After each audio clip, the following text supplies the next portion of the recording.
dropshipping either as pang-sariling business or offering it as a service bilang freelancer. Either way, marami na nagsisimula nitong negosyo na to because it's super easy, it's fun and challenging at the same time, and if you do it right, medyo malaki rin yung kikitain mo. Hi, Mary here. Everyday nagpo-post ako ng bagong video sa pwede nyo sundan na some sort of roadmap kung gusto nyo na maging freelancer, virtual assistant, or gusto nyo na mag-work from home gamit ang computer at internet. Doon sa previous video ko na kinumenta nito, I talked about different side hustles na pwede nyo pag-aralan na kumbaga pwede kayong kumita on the side but at the same time pwede nyo gamitin na service na offer as a freelancer. And I have some people that are interested in learning more about dropshipping. At ang kagandahan nito, madali siyang pag-aralan. So let's talk about dropshipping. May 4 na aspeto ka lang na kailangan pag-aralan if you want to start building your dropshipping business or gusto mo siyang i-offer as a service bilang freelancer. Step number 1 is finding the right products and then finding a good manufacturer kung saan mo siyang kukunin. Of course, you have to consider interest, trends, profitability. You have to research about your chosen niche,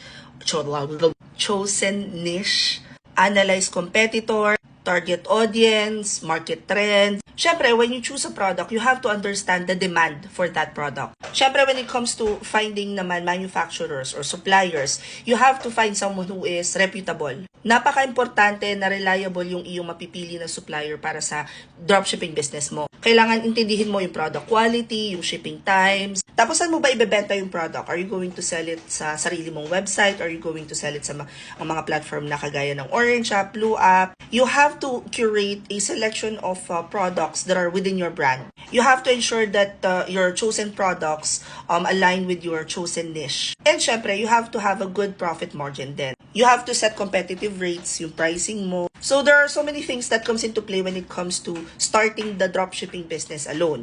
Pero kapag nakapili ka na kung ano yung gusto mong ibenta na product, it becomes a little bit easier. So after choosing your products, yung manufacturer or supplier nyo, your second step is to think about how are you going to market this product. You have to start building a marketing strategy or a marketing plan. You have to start building a strategy on how to drive audience to your online store. Dito na pumapasok yung you have to utilize social media, content marketing, even paid advertising. If kaya mag-aral ka ng SEO because ang SEO magagamit mo sa kahit saan ng platforms, including dropshipping businesses. You want to learn how to optimize your website for search engines to improve its visibility. You have to use relevant keyword, create high-quality content, and focus on on-page SEO. At syempre, kapag ka na-publish mo na lahat, pati website mo, ready ka na magbenta, you have to learn how to convert to sales. Kasi, even after purchase, meron pa rin mga papasok na inquiries dyan. At saka, syempre, you want to make sure na ma-retain mo ba yung mga customers mo na if they need something na similar doon sa binili nila sa iyo initially,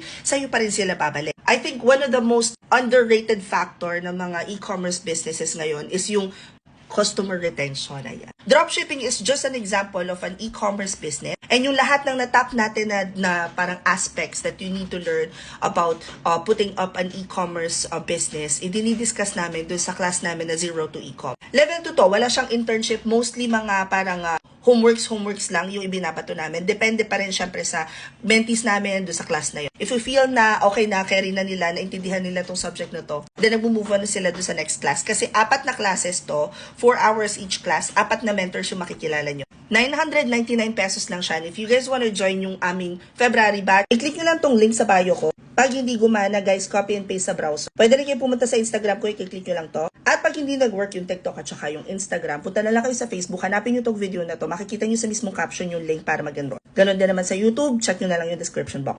So just an example, pag click nyo yung link sa bio ko, it will open this page. Ang ingay ni Brad. It will open this page. Punta lang kayo dun sa open classes, tapos makikita nyo na 999 pesos, Zero to E-com. Pag click nyo yan, makikita nyo na yung mismong form. We have some minor changes that we're doing for the January batch that hopefully, pagdating ng February batch, yun na yung full launch ng pinakang Zero to E-com namin na bagong version. Ganon. Anyway, mag-join na kayo. Huwag na kayo magpahuli-huli pa because hindi na dapat tayo poor this 2024. Comment any questions you guys have about working from home. Follow for more work from home chismis. Bye!